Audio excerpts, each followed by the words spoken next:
Welcome to Grit, the Real Estate Growth Mindset podcast, hosted by Brian Charlesworth, founder of Sisu. Sisu provides growth automation software for real estate. You'll hear stories from real estate thought and technology leaders, team owners, and brokers on how they grew their business in a rapidly changing industry. You'll learn how to transform your brokerage and teams into a high-performing and analytics-driven business so you have a new, durable, competitive advantage against disruption in your market. So let's get right into it. All right. Hello, everyone. Welcome back to the Grit podcast. As you know, I'm Brian Charlesworth. I'm the founder of Sisu and the host of the show. And I'm super excited today. We have the team from Real Estate Experts with us. They are one of the top teams at Side Inc. and super high producers, actually hit over $1 billion in closed volume. Everybody's dream now is to be $1 billion team. And you guys have hit that. So I want to congratulate you both and welcome you to the show.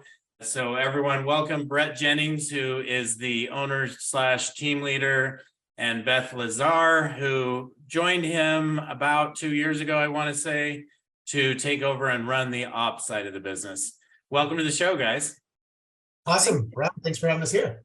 Yeah. Anything you guys want to add to that intro? Anything relevant to today's conversation? No, excited to be here and, to talk about the growth journey, because I think that's one that every successful team leader's on is being growth minded. And we've found that the principle of measuring our growth as we go helps us do that better and faster. And Sisu's been instrumental in that. Yeah. So I think you guys have been on Sisu for 3.5 years now, something like that. When Beth came in, she took it to a much higher level as far as how you implemented and utilized Sisu. So anyway, we can dive into that, but I'd like to start out, Brett, maybe talking about that road to $1 billion. Like, I think when I met you, you were doing, I want to say about 150 transactions a year, maybe 200. I think it was about, we met at a family reunion event, I think, a Keller Williams family reunion, maybe 2017 or 2018. And I think we were at about 150 million in production, maybe 120 sales. I had a team of probably 6 agents or so. Yeah. At that time. Yeah. So how did you go from that in 4 years to over $1 billion? Like, that's everyone's dream, right? How do I get to $1 billion closed volume? Honestly, it sounds kind of weird, but I didn't really start out with the goal to hit $1 billion. What happened was a few things, a few milestones along the way. One was really getting clear on our purpose. In all honesty, my first iteration of my real estate team, I think I probably had 2 or 3 iterations of the real estate team. As anyone who's built a successful team realizes, you get to a certain point, then you got to tear it down and rebuild it. But the first real point where I think we really, in spirit, became a real team was when I got really focused on the why of why we were in the business. And I had a friend in one of my mastermind groups who had read the book E-Myth, and he actually became a consultant and a coach for the E-Myth process. So he said, hey, come on out to Charlotte. I've got about 10 other team leaders. We're going to get together and get in this room and, talk about the E-Myth. And the interesting thing, I was going there to learn all kinds of strategies on how to structure my business and business operations. But like the first half of the day was just really pounding on your why. Like, why do you get up and do what you do? Now, mind you, I look back on this and I see there were some pretty big players, people who weren't big players at the time, who were also in that room. Chris Lindahl was also in that room.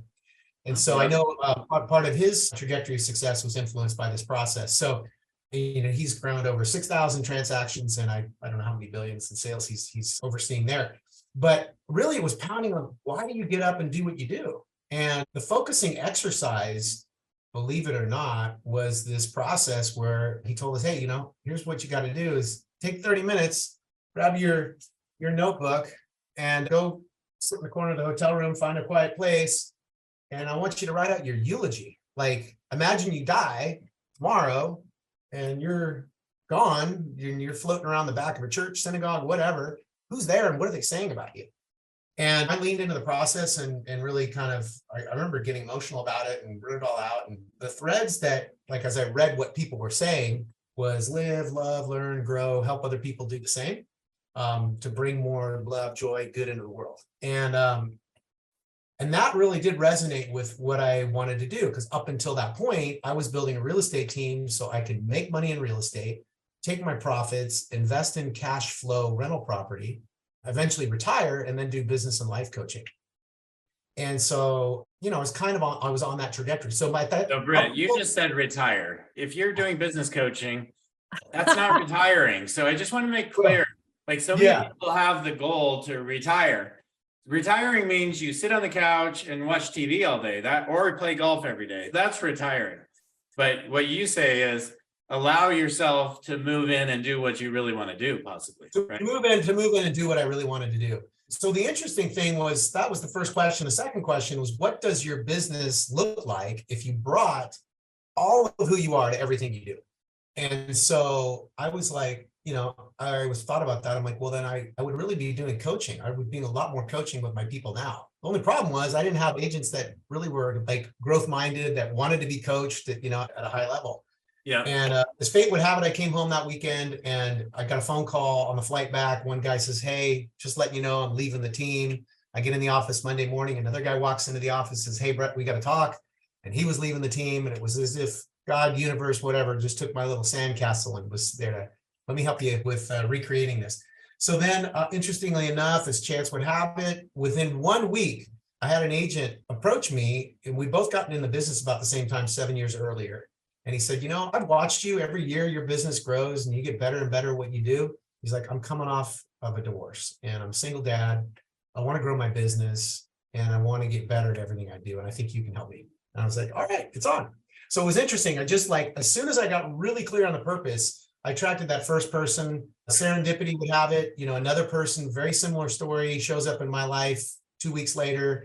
And within literally 90 days, I had a completely new team that was purpose-driven and all aligned. So that was the foundation that set when you and I met. And we did some business planning after that. So I said the process of getting to $1 billion, that was the first foundation. The second part of it really was getting clear on the vision for it. And honestly, I didn't have a goal to do $1 billion. The only reason it came about was we followed this process called EOS, Entrepreneurial Operating System. It's not a software. The only software we use to run our business is Sisu. But it is Entrepreneurial Operating System. It's a framework on how to build, grow, and scale a company. And in that one-page business plan, we had to put a 10-year vision. And I'm like, and you actually have an EOS coach, right? My first operations person I hired happened to have been an EOS coach. Okay. He came in and helped us implement. He helped you implement that. Okay. So most people I know that have EOS, it's because they have an EOS coach, which most people who do that pay about $10,000 a day to have that coach come in. And I just wanted to share that because that's what it costs to elevate your business, right? Like you have to invest to get what you want. Brett, you'll probably hit on this in a minute, but I think one of the hardest points for someone like you who's going through this evolution is, okay, you talked about when someone gets to 15, hire your sales manager. When someone gets to the next level, hire your ops manager. Well, when you start thinking about hiring those people, that's probably another at least 200 grand a year you're spending. And that's a point where most team leaders, I think that's the biggest struggle they have is, how do I get out of this and work on my business instead of in my business, which you've successfully done. So this EOS, you guys got into this, and I wanted you to tell the story about how did you make the decision and make the move to hire those two people, one of which is Beth. Yeah, that's exactly what happened. We implemented the EOS model. We wrote out the one-page business plan, and on there, you have to put a 10-year target.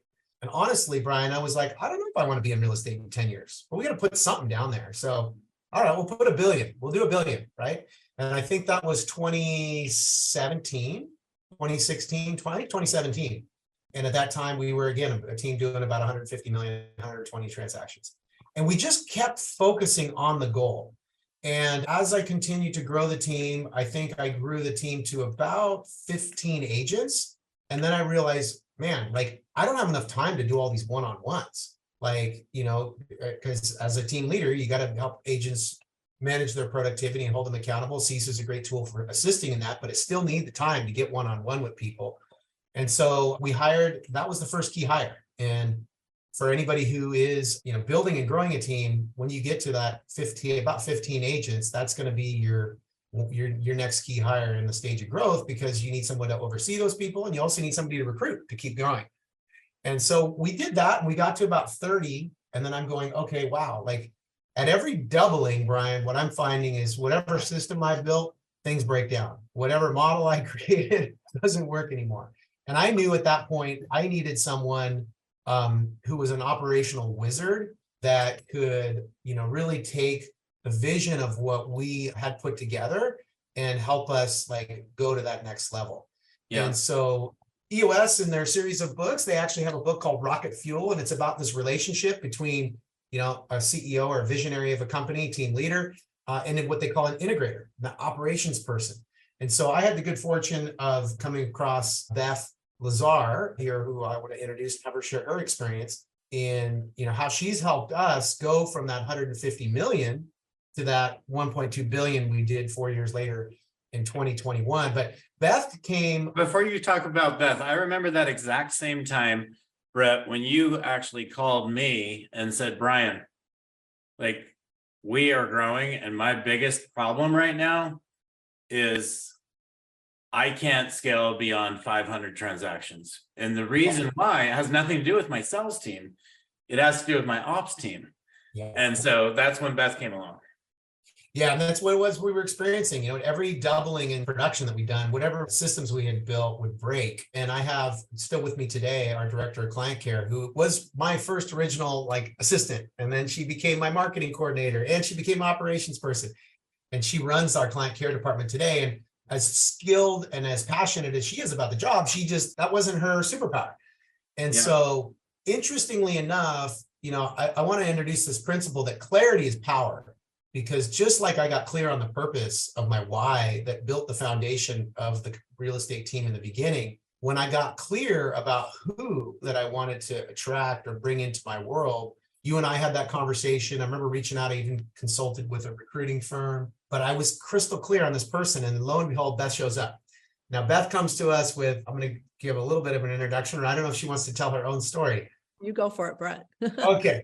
But comes to us with 20 years experience in branding from P&G, and very, very successful career in an executive and corporate. Then left corporate America, kind of went on a sabbatical, and was recruited by a high net worth petroleum magnate that had some vision about building a skincare line out of some kind of distillate from petroleum that people were telling me he's crazy. And he said, no, I think you're the lady who's going to help me do it. Beth grew that company. They spun it off and sold it to Sephora. Then was recruited by a friend who was working in real estate, a luxury agent, that said, hey, can you help me with my operations? But she said, well, I don't really want to help you until I understand the business. Let me get on the front line of sales. And went out and sold $40 million in luxury real estate in a year, then came back behind the operations desk. So we're talking about a woman who has amazing experience in all these realms, and I feel super privileged to have the opportunity to work with her. But Beth, maybe you could share a little bit about kind of the challenges we were facing and how Sisu kind of helped us overcome those as we went from that 150 million to $1 billion.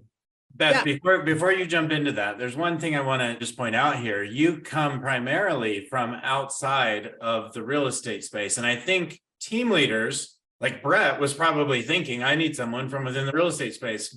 However, my observation now working with thousands of real estate teams is that many of the strongest ops people come from other industries. So I just want to point that out, and that's your background as well. Yeah, very much so. I mean, I couldn't agree with you more. And it is absolutely kind of sometimes I think the misperception that you have to find someone who does come from real estate. And as a matter of fact, kind of when I was, well, first of all, yes, as Brett said, I came from consumer products from Procter & Gamble. I was working in what was called brand management, which is kind of like general management in the grand scheme, although it has a marketing angle to it. And so, I wasn't necessarily an operations person kind of by trade or nature, but realized along the way and kind of all these different crazy experiences I had that the things I really love are building and scaling organizations, developing people, and this idea of fixing things, problem solving. So I kind of, throughout my career, that was kind of a common thread, and putting people in the right seat and watching them grow and develop. So that was what I was very passionate about. And kind of before I met Brett, that's what I was doing with several different teams working on that. And as you said, outside industry sometimes is actually incredibly valuable. And as I was placing people in seats, I realized it was easier to teach them real estate than to necessarily teach them some of the skills I needed in the different functional areas that I was recruiting for. So yeah, so that's something I've kind of carried through as I've moved through this industry as well. And I was very fortunate to actually have connected with Brett. As you know, Brian, I actually came in through Side, a brokerage, which I work with them in sort of their business management discipline, which is supporting their clients and partners. And Brett happened to be one of the top partners with Side at the time. And he had done this tremendous leap of growth, doubling every year. And they had contacted me and said, hey, we'd love to see if you'd be interested in talking to Brett Jennings about helping him, because he's at this point where he needs to figure out how to scale his operation and make sure the wheels get back on the bus so they can keep going and double the next year. So, and I was like, who is this Brett Jennings? And I looked him up because I was kind of at that point thinking, I love tech and corporate America, and I want to be focused primarily inside Side, which I do love as well. But I looked up Brett and what he was doing with the business and what his vision was and what his brand was. And being a brand person, I was unbelievably impressed with what was the real estate expert's brand promise and mission, and also intrigued by who is this Brett Jennings that worked for Deepak Chopra and also for Tony Robbins. I'm like, okay, and touts, the importance of expertise in our industry, which I think is incredibly important. So, I was like, okay, look, I'm going to take this call with Brett Jennings because I got to see what this is all about. So I met Brett and actually right away was very much bought into his mission and vision and where he was trying to go, and also understood some of the challenges. But importantly, I was also familiar with EOS, and that whole having that kind of strategic operational framework as a start was something that also attracted me, because I knew, we were going to be like-minded in terms of my role with him and how we work together, kind of go to this next level. So anyway, that's kind of when we connected. I was like, wow, this looks like an opportunity that I can't wait to kind of dive into. And I knew it was going to be a challenge from what he had told me about what was going on. And basically the challenge, as he said, is we had doubled the business. We were heading towards potentially $1 billion. We basically had the same operations team that we had started with, supporting now double, triple the agent count, and not really having systems or processes or even the right people in the right seat to make that happen. And his dream and vision, while coming to life, was also falling apart in places and seams, and they were kind of duct taped together to pull it off. But so Brett, up until that point, you were the visionary, right? Mhm. And you were trying to play this integrator role as well at the same time. And what happened? How did it click that you were willing to say, I'm willing to bring somebody in from the outside and take that risk to have an integrator by my side? If you've been enjoying Grit, please help us continue to grow the channel by leaving a 5-star review and sharing it with a friend. Now back to Grit. It was literally just breakdown after breakdown. It's like banging your head against the wall and knowing that that I knew I didn't have the skill sets. I just didn't have the nuanced knowledge on the operational side to put together this machine. I had the vision and the pieces, and I knew, if I could get really, if you think about it, the real estate business is relatively simple. Whether you're growing a team, a teamerage or a brokerage, you're scaling 3 things, right? You're scaling awesome support, because that's the foundation. And we had awesome people. Then we're scaling lead generation and marketing, and then we're scaling agents, because it's obviously, and I think it should be in that order. A lot of times you get people to start with just lead generation, and then what happens is the wheels will come off the bus, which they did for us. So I recognize we needed to build that foundation, and it kept breaking again at every doubling. So I think we were at about 300 million when Beth came into the picture, and we were really struggling with systems. We were tracking stuff. We were using CTE, which was a predecessor, not necessarily predecessor to Sisu, but that's what people were using before. For you, Sisu. it was a predecessor. Yeah, on the, let's just say, tracking side of things, right? Yeah, on the sales tracking side of the business. And then we were using like Google Sheets. And it's Trello. interesting you say that, Brett, because a lot of our people, especially then, we were primarily sales performance. A lot of our teams come over and look at us as a replacement to CTE. But now you're about to tell me you're using Google intake forms, right? Yep. We're a replacement to that as well. I believe you were using Trello as well, right? We're a replacement to that as well. So these are all like predecessors to Sisu, right? Yeah, that's the difference between a small team when you only got a few, administrative staff that maybe ideally are all work, on site in one office together. A lot of that communication can happen, but as soon as you start scaling a bigger team, and our growth happened during the pandemic, right? All of a sudden people are no longer in the office. Everybody's working remote. We needed a way to communicate and manage all these tasks. And everybody I talked to said, hey, the bigger you grow, like you got to pare down the number of systems, not increase the number of systems of technology and all this stuff. I had 176 logins, right? With usernames and passwords. Oh, geez. Was just this, octopus of different systems. And that's where when we would increase our production, things kept breaking. So Beth helped us really, I think it was about the same time when you guys were developing the task management functions within Sisu. And she's like, hey, I think, well, Beth, you could tell the story, that's where we were investigating, what are we going to use? How are we going to communicate? Yeah, that is the time when COVID hit. We had always had it on our radar to move in and really manage the transaction process end to end. And we were at the front end, right? And we had the commission management, but we didn't yet have the task management. And when COVID hit, we're like, okay, it's time for us to really become an end-to-end platform. So we went all in on that very quickly and got that launched. And Beth, I'll let you take it from there as to how that played a role in what you came in and did. Yeah, absolutely. I mean, it was absolutely critical. And honestly, when I came in, I had some familiarity because I had used Sisu with a small, a small and a mid-sized team.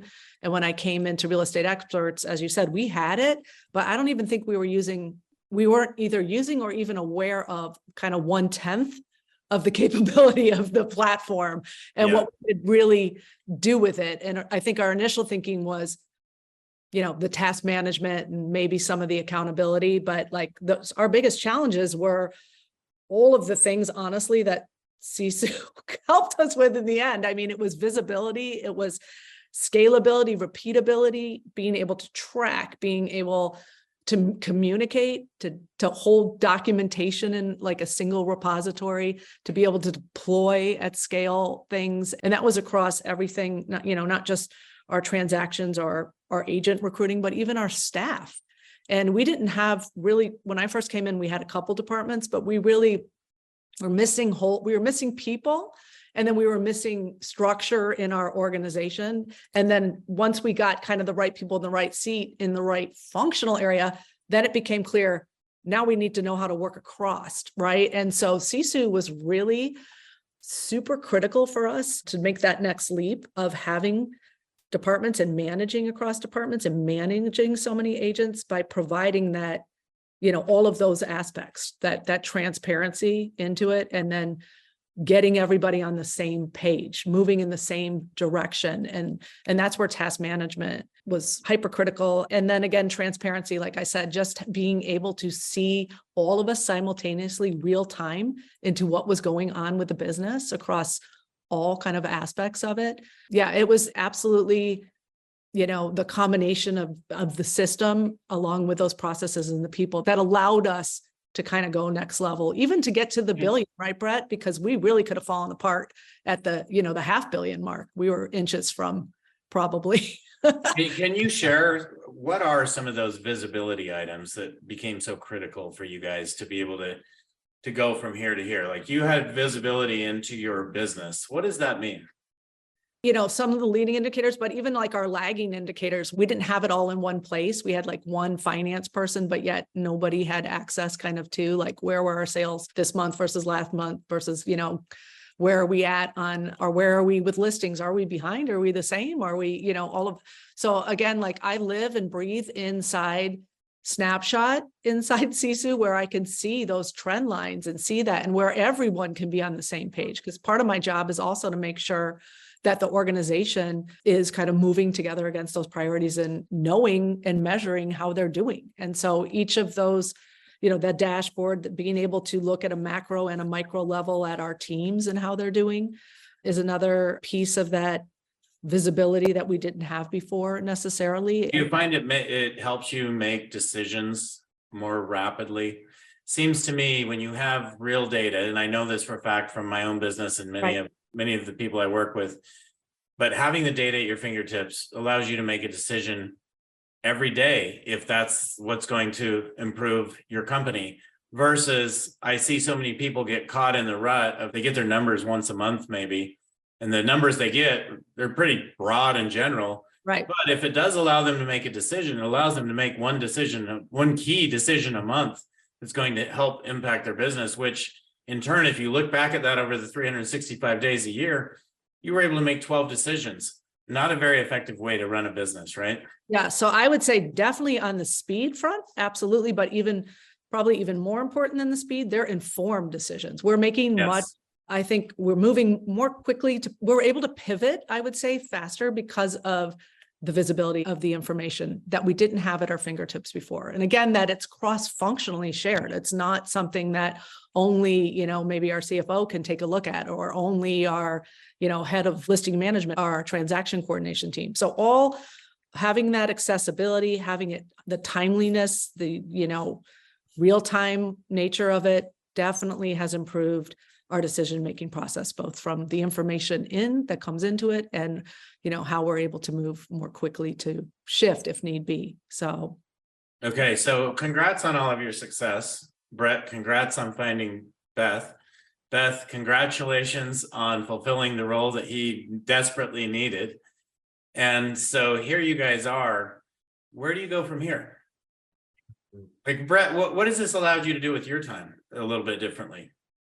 Well, it's interesting. I mean, I've reapportioned my time, and I get to do what I enjoy most, and that is mentoring, coaching, and growing agents. I had to set a goal in 2021 to help 5 agents make their first $1 million in GCI, and we had helped 9 agents make their first $1 million in GCI. And it was interesting because we had a few people approach to buy the company at that time, and I thought it was an interesting, I don't know what you want to call it, coincidence, synchronicity, that for every agent that I helped hit their first $1 million in gross commission income, it added $1 million to the value of the company.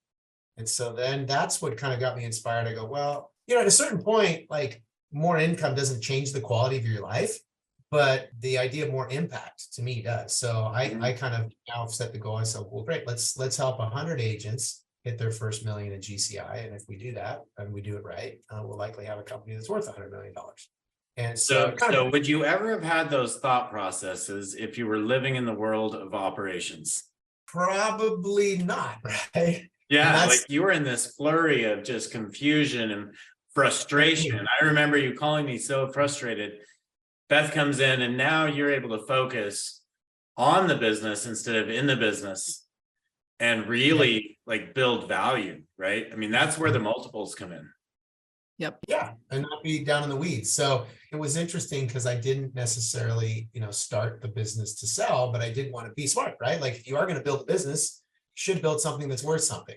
Yes. And the more systemized your business is, the more valuable it is, right? When it comes to becoming a saleable asset. So that's changed my time and how I spend my time. I'm still very committed to the business and growing the business. It's just what I really get to do more of what I enjoy most now. So that's kind of what's changed for me. Yeah.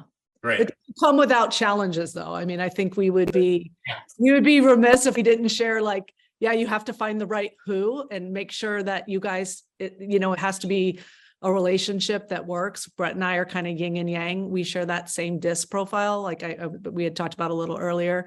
We're both, what you call a D and an I. We're interactive, we're direct by nature, but we come with these different kind of superpowers. Like, Brett identifies gaps very easily, and he's got a harmonizing side from again, the superpower thing. And I'm kind of the problem solver and decisive on superpower front. So it works for us, but you do have to, have real clarity on what the priorities are and drive for alignment and be, comfortable having those kind of real open, transparent conversations with each other and getting the visionary out. It takes, the integrator has to have, because we are kind of like, sometimes we're the, we're the filter, or we have to play devil's advocate, and we have to push the visionary out to do those things we need them to do. And, that takes time and trust. And again, like I said, a lot of transparency on where you're at with the business to feel comfortable stepping out, right, Brett? Yeah, just a few more minutes, you guys. I know that everyone listening right now probably thinks that you guys are in the flow state, right? Things are easy for you, but I guarantee you have challenges that you face every day. What are your biggest challenges today? That's a great question. And interestingly enough, we don't have a lead generation problem. We don't have a recruiting problem. We don't have really, in all honesty, as you grow the size of your business unit, when you have changes in the market as significant as we have here in California, we're seeing 50% fewer transactions in our market. So that's your biggest challenge, is the macro situation of the real estate industry.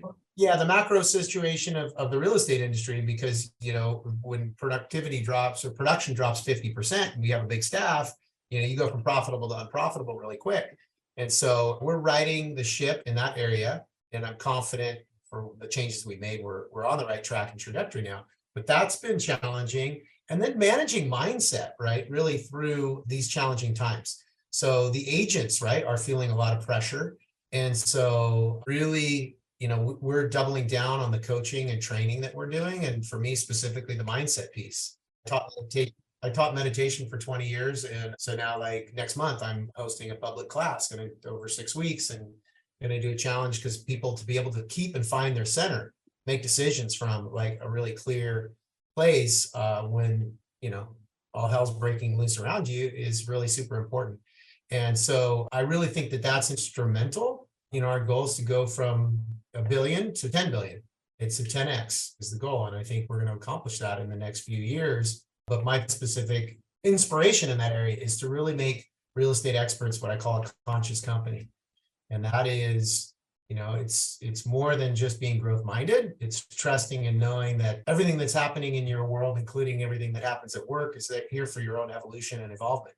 And that you don't take things personally, and that, anything that comes in and hits your stuff is an opportunity to let it go and grow and go to the next level. So we're taking that to heart and taking the company to the top. Yeah, awesome. Well said. Beth, do you have anything you want to add to that? No, I guess the only thing I would say is just recognize with each stage of that growth, like Brett said, that you are going to hit a ceiling, along the way, and that you need to be really comfortable that you don't have to throw out your model completely, but you need to be ready to look at your people, processes, and your systems, and how do you take that next level and that leap that you might need to do. And then I'd probably say, building flexibility into your organization as much as possible so you can weather these kind of ups and downs that we go through, so that it doesn't feel like, every time there is a shift that everything, has to be a problem again. It's just setting yourself up to weather whatever hits you, as Brett said. And that's part of our mindset too, right? Like having that mindset. So yeah, it's just when you think you have it all figured out, that's when the challenges always face us, right? So never think you have it all figured out. Always be focused on how can we innovate? How can we change? How can we adapt? How can we grow?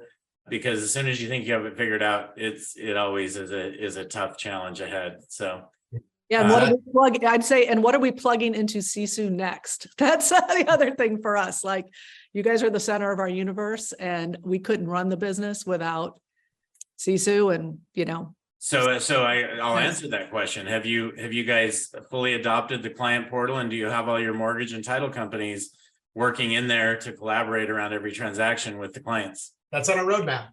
Yep. Perfect. So speaking of roadmap, like Brian, I do want to offer one kind of gift for people who, have tuned in and stayed this long to listen to this conversation, because yes, please. We actually took the time to kind of map out what our journey was. So I'm going to do a quick screen share.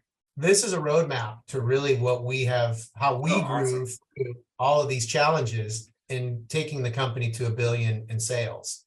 And what this does is it lays out kind of every stage of the journey. And in here, you'll see, it starts out with just being a basic team leader, how many agents that you have. You got 2 to 4 agents. What it feels like when you go to each stage. Once you got a couple agents, the next stage is the marketer. That's what you really have to dial down your marketing and lead generation. Once you got lots of leads, you need an inside sales rep, and that would take you to about 10 agents. Once you hit that 15 agents, you're going to need a sales manager. And this is the green part of the journey is where Beth and I connected, and she's really helped us scale the rest of the way. But it's a powerful roadmap. I coach people to it in growing their team ridge, or it's typically for like, this is the roadmap for a mega team. And then really what you need at each stage of the journey to go to the next level. So Brett, this is awesome. Thank you for sharing. If somebody wants to know more about this or about coaching or what you provide on that front, where do people go? What's the best way to get a hold of you? Yeah, check out our coaching blog. It's called bearealexpert.com. And there you'll see success stories and a lot of top agent panels and things that where we train on many parts of this process as people go down the road. So I'm going to provide this, Brian. I'll send you guys a PDF. And when you post this show, you can put the download available for there.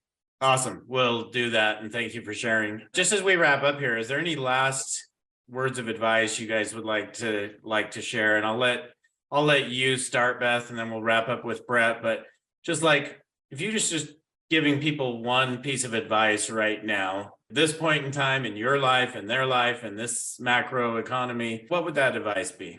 I think having a vision, having a map, a roadmap to where you want to be is really the most important thing you can do, because without that kind of end state or future in mind, it's very difficult, I think, to focus on the day-to-day and the one or two things you need to be doing to really drive you to that. So, I mean, that we take the time every single quarter to relook at what is that vision for us. And I would say it's the guiding principle by which we kind of operate every day. So do take the time to vision and vision big. Don't be afraid to vision big. Look at Brett. So 10x that billion to 10 billion. Yep, exactly. Love it. Love it. Thank you. Brett? I guess I'd say, wherever you are, there's always another level, and the roadmaps are helpful to know where you want to go. But I think really, dialing in your why, really get super clear, because your why will pull you. In the early stages, you got to push to get success. Once you get to the higher levels, people start the journey with a lot of hustle and grind, and that's a push. But once you hit that first summit, you need to know your why that will pull you through all the challenging times ahead. And we're going through it now, and we're grateful for it. So, yeah, and you'll be stronger for it. So great advice. And you guys, congratulations on all of your success. And to all of our listeners, thank you for joining us on another episode of the Grit Podcast. We have some great shows coming up, just like this one, and we'll catch you guys all on next week's episode. Thanks for tuning in, guys. And Brett and Beth, thanks for joining us today. Thank you for joining us on our podcast. If you have an interest in a free 7-day trial of Sisu, go to sisu.co, sisu.co. Make sure that you use the coupon code GRIT, that's GRIT, to waive all your setup fees and receive a 10% discount on your subscription. If you enjoyed listening to this podcast and want to subscribe, search GRIT, the real estate growth mindset, on iTunes, Spotify, or Podbean. And with that, we'll catch you next time. Take care.